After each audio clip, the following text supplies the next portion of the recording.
Making space for a quiet person. Why is this a skill? Why is making space for a quiet person a skill? Because this is the complete opposite of the ones that we've talked about in balancing, right? So you will find individuals who can be monopolizing or are very vocal about their opinions, and that's what you're balancing in the third skill, right? But you will also encounter a group where there would be participants who would speak less frequently, right? And again, as facilitators, what are expected from us is to also take into consideration about these individuals. Please consider that when a group has a fast-paced discussion style, quiet members and also slow thinkers, they might have problems or they might have challenges getting a word in edgewise or getting a word out, right? So again, as part of our function as a facilitator, we need to include everyone in the discussion. So what do we do? How do we do this? How do we make space for a quiet person? Let's understand first that making space sends a quiet person this message. If you don't wish to talk now, that's fine. But if you would like to speak, here's an opportunity. So again, we are not dismissing or we're not ignoring the quiet person, because if we ignore them, they'll remain quiet. But we are also not forcing them to speak. Okay, so what we're doing here as facilitators is that we are understanding, we're empathizing with the quiet people in the group, because some people habitually they keep out of the limelight because for several reasons. They might be afraid of being perceived to be rude or competitive. Maybe they're shy. Maybe they can't put the words right. Whatever it is, let's give them the time to think. And when they're ready, that's when we can be open to their opinions or to their inputs. Okay. Here are some examples how to make a quiet person feel that, you know what, you can still speak up, that's fine, but if you're not ready right now, that's also all right. We will wait for you. Okay, some examples. Was there a thought you wanted to express? Okay. So if the quiet member starts to say, or makes a move to speak, but someone jumps in ahead and say, if you can say, let's go one at a time. Kat, why don't you go first? So again, your sensitivity here comes in. Okay. Did you want to add anything? If you notice, the questions here are more yes or no questions. Okay. Why? Because again, you're trying to slowly ease in to the quiet person.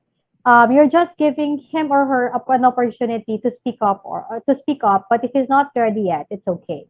So if he answers yes or if he answers no, then that's fine. That's it. Okay, but at least you made him participate in the discussion in the group, even if it's just a yes or a no. Okay. Again, sensitivity here plays a big part. So here we were sensitive, or the facilitator was sensitive enough to notice that the quiet person wants to say something, but somebody jumps in. Okay. Now, when somebody jumps in, try to give the quiet person the first chance to speak up before the one who jumped in. Okay, so you can just again simply say, all right, let's go one at a time. What about you, Kat? What is your opinion here? You can even say, all right, great, we have two opinions here. Let's start with Kat. Joel, I'll go next to you. Okay, so at least you've acknowledged both individuals. This is also something where your sensitivity as facilitators will also come in. When you feel that there are individuals who seem to want to talk, to speak up, okay, give them the opportunity and say, you look as if you might be about to say something. We're talking about nonverbal cues here. If earlier we talked about nonverbal cues of people who might be opposing the discussion, what are the nonverbal cues of quiet people who might have something to say or wants to say something? What are the observable facial expressions and gestures again that might give you the clue that okay, maybe he or she wants to say something? Can you think of facial expressions, gestures that can give you an idea na baka gusto magsalita nito? Anyone? Sometimes people who sort of look at the camera, then look away, look, and then look away. Like they want to say something, but there's no voice behind behind it.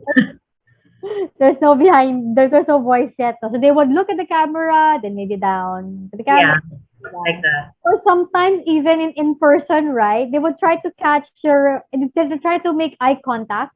Yes, and then when they do, they look away because they're not sure if they really want to say something. That's right. So maybe they're interested. They have something going on.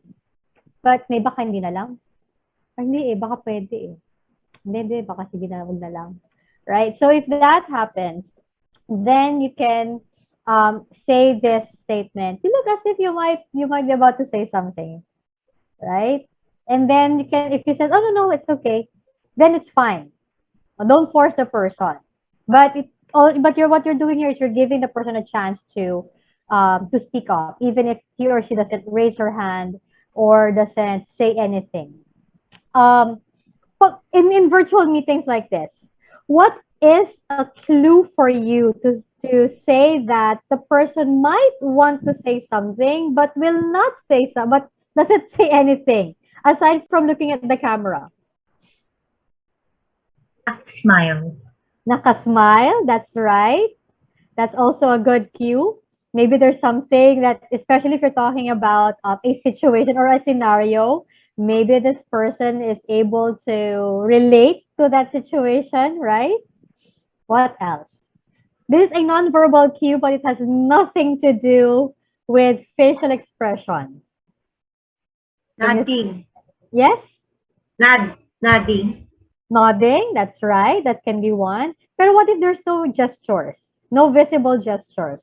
When you're facilitating an online or a virtual discussion, what is a clue that somebody might want to say something but doesn't say anything? Maybe playing with his pen or pencil.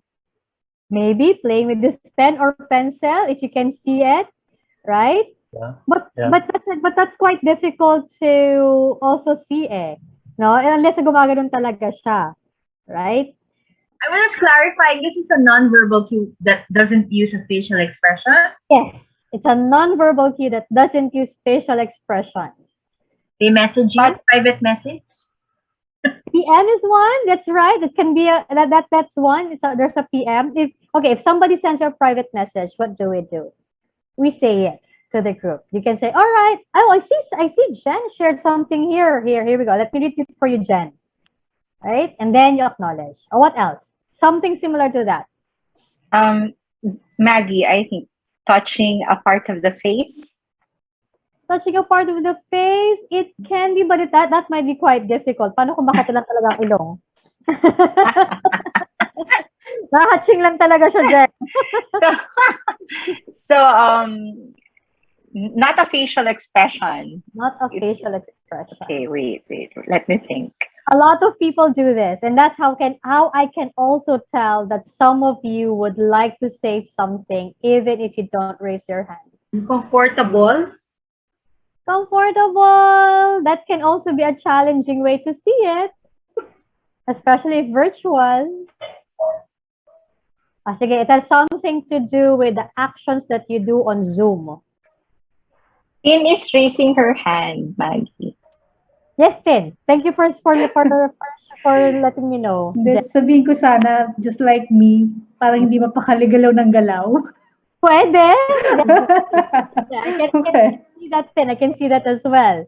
That's also something. You can, but that's still something visual. Like you can still see it. This one, it's not visual. Guessing. Not- It's Yes, guess. yes, Benji. Maybe by guessing, halimbawa ma'am, uh, mapipil mo yun as a facilitator na, ay, si parang gustong magsalita. Kahit hindi mo siya nakikitang gagalaw-galaw. Parang mapipil mo, parang as a facilitator, parang nasa-send yung message niya dito sa pakiramdam mo Instinct? If you are intuitive like that, you're a very talented and lucky. In if you have that instinct, especially for virtual. Actually, the instinct is easy to do if you are an experienced facilitator and you're doing in person. The challenge here is virtual. Kasi we're doing virtual So you cannot easily see. Actually, okay, here's another clue. Even if the camera is off, you'll be able to tell if somebody wants to say something or not. Ano yung And for you? when somebody unmutes or Oh, yes, that's right, Jen. If everybody's on mute, right, and then you see somebody do this, right?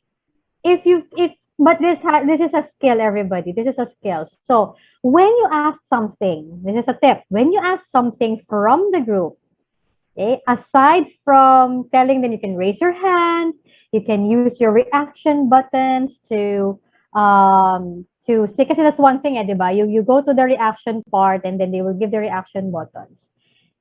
If while you are cruising or while you are checking the pages, you see somebody unmute, that person might have the intention to say something.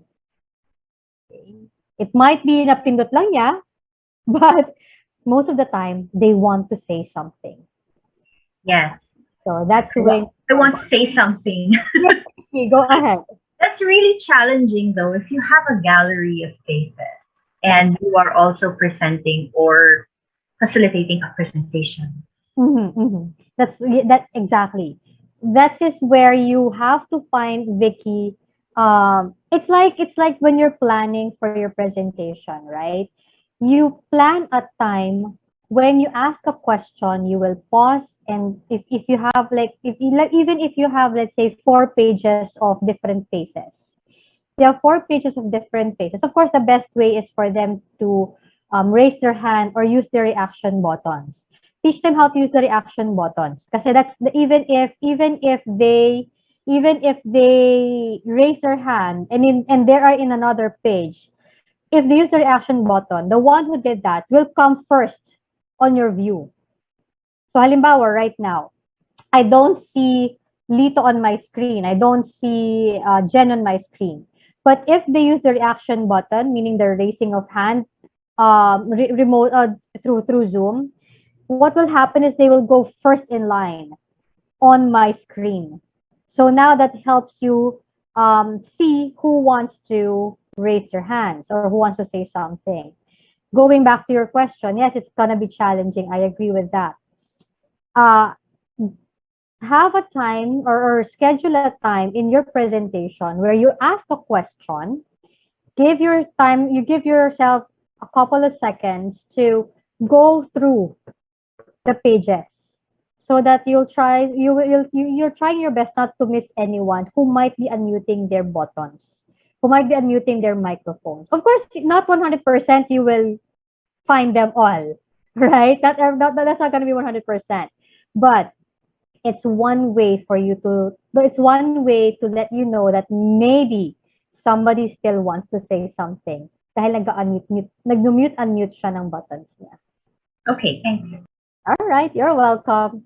Does everyone here knows how to use the reaction button?